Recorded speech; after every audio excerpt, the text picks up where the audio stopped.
Back. బాగున్నారా? మీ అందరికీ ముందుగా రక్షాబంధన్ శుభాకాంక్షలు అండి. ఈరోజు మా వీడియోలో మేము ఎలా రాఖీ సెలబ్రేట్ చేసుకున్నామో మీకు చూపిద్దాం అనుకుంటున్నాను. మాకేమో అమ్మాయి లేరు కదా, ఇద్దరు అబ్బాయిలే. సో వాళ్ళకి రాఖీ ఎవరు కట్టారు అనుకుంటున్నారు కదండి. ఇలాగా రాఖీ వచ్చిన శ్రావణ మాసంలో నేను చాలా ఈ లక్ష్మీ పూజ చేసుకున్నప్పుడు నేను చాలా ఫీల్ అవుతుంటాను, ఒక ఆడపిల్ల ఉంటే బాగుండేది కదా అని. మా పిల్లకి ఏంటంటే మా ఫ్రెండ్ వాళ్ళ పాప ప్రతి సంవత్సరం రాఖీ కడుతుంది. ఈసారి ఏంటంటే లాక్డౌన్ వల్ల తను రాలేకపోయింది. వాళ్ళ మమ్మీ వచ్చి నాకు మార్నింగ్ డ్రాప్ చేసి వెళ్ళారు రాఖీ. నేను అది పిల్లకి కట్టాను. సో అలాగా వాళ్ళు ఏంటంటే రాఖీ సెలబ్రేట్ చేసుకున్నారు ఈరోజు. అలాగే నేను కూడా మా అన్నయ్య తమ్ముడికి ఇద్దరికి రాఖీ పంపించాను. వాళ్ళకు కూడా ఏంటంటే హెల్త్ అండ్ వెల్త్ అన్నిటితో చాలా జాగ్రత్తగా ఈ సంవత్సరం హాయిగా ఉండాలని దేవుడు నేను కోరుకుంటున్నానండి. ఇంకా మనం మన వీడియో స్టార్ట్ చేసేద్దామా? ముందుగా మీకు ఈరోజు నేను చేసిన స్వీట్స్ చూపిస్తానండి. ఈరోజు నేను ఇలా సగ్గుబియ్యం పాయసం చేశాను. దానికంటే ఒక కప్పు సగ్గుబియ్యం తీసుకొని నీళ్ళతో కడుక్కున్నాక 2 కప్స్ వాటర్ పోసుకొని బాయిల్ చేసుకోవాలండి. అలాగే నేను గులాబీలు కూడా చేశాను ఈరోజు, అది కూడా మీకు చూపిస్తాను. సో ఇలాగా కడిగేసుకున్నాక నేను ఇందులో 2 కప్స్ వాటర్ వేసేసుకుంటున్నాను. మనం ఎలా అయితే బియ్యానికి కొలత వేసుకుంటాం కదా అలాగా. సో ఇది చేసి చాలా అయిందని రాఖీ కదా, ఈరోజు కొంచెం స్పెషల్ స్వీట్గా ఉంటుందని చేశాను. అందులో ఏంటంటే నేను 1 స్పూను నెయ్యి వేసుకుంటానండి.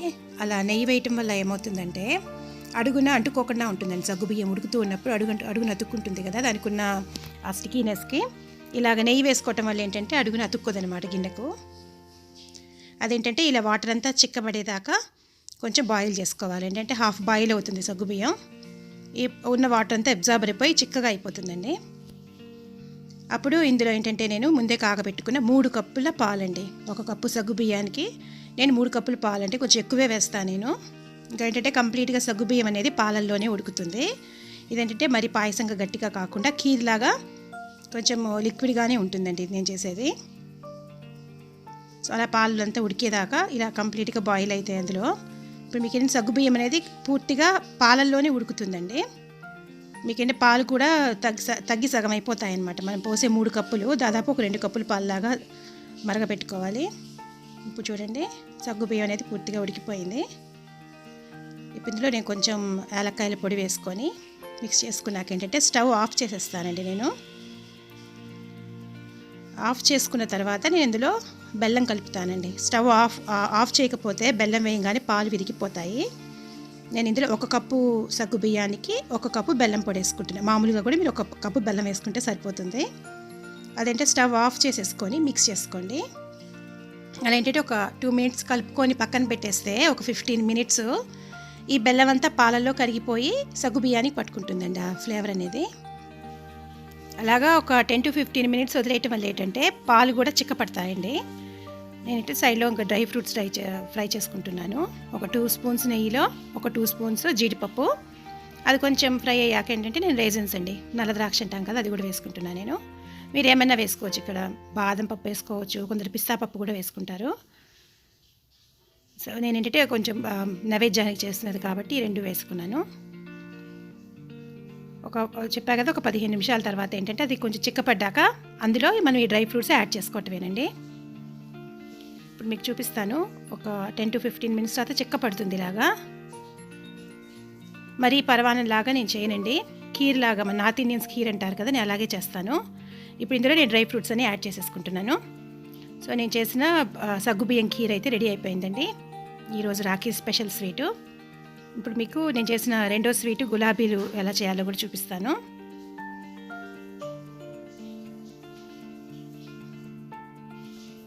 ఒకసారి మిక్స్ చేసేసుకుంటున్నాను.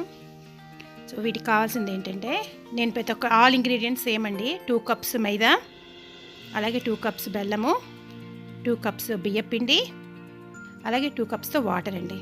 అన్ని ఇంగ్రీడియంట్స్ సేమ్. ఒక 1/2 స్పూన్ సాల్ట్ వేసుకోండి. ఇవన్నీ ఏంటంటే చిక్క కన్సిస్టెన్సీ అండి, ఇట్లాగా తిక్కుగా, అంటే మనం దోశ బ్యాటర్ కంటే తిక్కుగా ఉండాలి కలుపుకునే పిండి. పల్చగా అయిపోతే ఏంటంటే మీకు గులాబీలు రావు.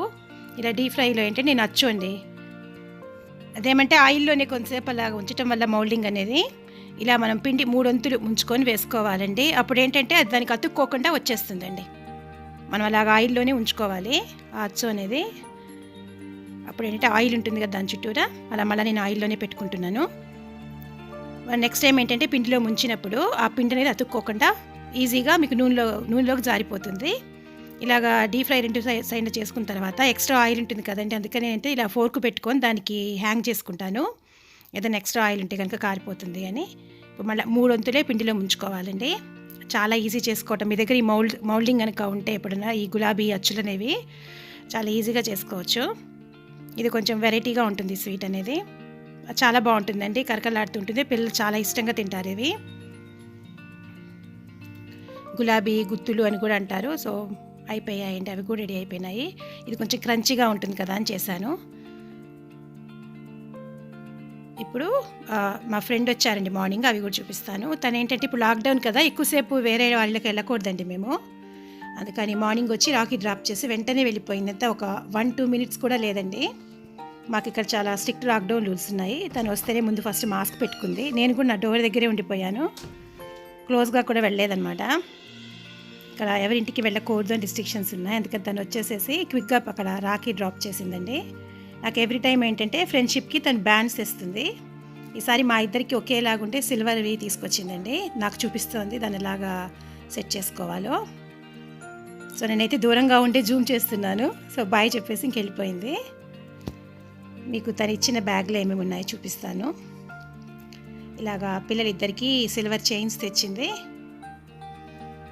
ఎప్పుడు వాళ్ళ పాప వచ్చి కడుతుందండి. సో అలాగే రాఖీలు కూడా తీసుకొచ్చింది. నాకేమో ఇలాగా సిల్వర్దండి, తను అది కొనుక్కుంది. ఇద్దరికి సేమ్ అనమాట, ఒకలాంటివే. చెప్పింది కూడా పెట్టుకొని ఫోటో పంపించు అని. సో పిల్లకి రాఖీ కోసం అయితే రెడీ చేస్తున్నాను. మా అభి అయితే ఎక్సైట్ అయ్యాడు, ఈసారి చైన్స్ కూడా ఉన్నాయి అని. ఇప్పుడు వాళ్ళ అమ్మాయి వచ్చి కట్టేది. సో ఈరోజు ఏంటంటే నేనే కట్టేస్తున్నాను పిల్లలిద్దరికీ. అవేంటంటే బ్రాస్లెట్ లాగా ఉండే రాఖీలు తెచ్చిందండి, అదైతే కొంచెం విడిగా కూడా పిల్లలు పెట్టుకుంటారు అని. సో మా వాళ్ళైతే రెడీలు అయిపోయారు. మా చిన్నవాడి ఫేస్ చూడండి, ఫుల్ ఎక్సైటెడ్ అనమాట వాడు రాఖీ కోసం.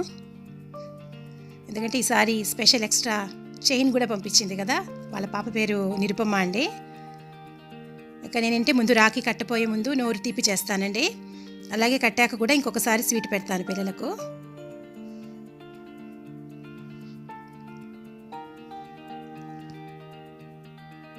సో ఇలాంటప్పుడు అనిపిస్తుందంటే ఒక ఆడపిల్ల ఉంటే ఇంట్లో బాగుంటుంది కదా అని.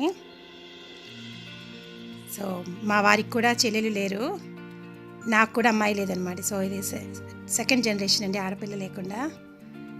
సో ఎప్పుడు నేను చాలా మిస్ అవుతాను, ఒక్క అమ్మాయి ఉంటే బాగుంటుంది ఇంట్లో అని. సో రాఖీలు అయితే కట్టేశాను. ఇప్పుడు ఏంటంటే చైన్ కూడా వేస్తున్నాను. వాళ్ళకి ఈసారి ఏంటంటే కొంచెం స్పెషల్ అట్రాక్షన్ అనమాట, చైన్లు కూడా పంపించింది తను ఇద్దరికి. తను వచ్చి కట్టుంటే బాగుండేదేమో. ఆరతి ఇచ్చేస్తున్నా పిల్లలిద్దరికి.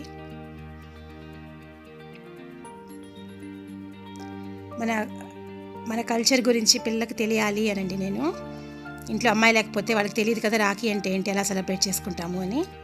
అదృష్టంగా ఏంటంటే బిందు వాళ్ళ పాప ప్రతి సంవత్సరం వచ్చి పిల్లిద్దరికి రాఖీ కడుతుందండి. సో ఇలాగ మా పిల్లలు రాఖీ సెలబ్రేట్ చేసుకున్నారు. నేను కూడా తను పంపించిన ఆ సిల్వర్ బ్రాస్లెట్ వేసుకున్నాము. మేమిద్దరం కలిసి ఒక ఫోటో కూడా తీసుకున్నామండి. సో ఇదండి ఈరోజు video. Hope you enjoyed my video. See you next time. Take care. Bye.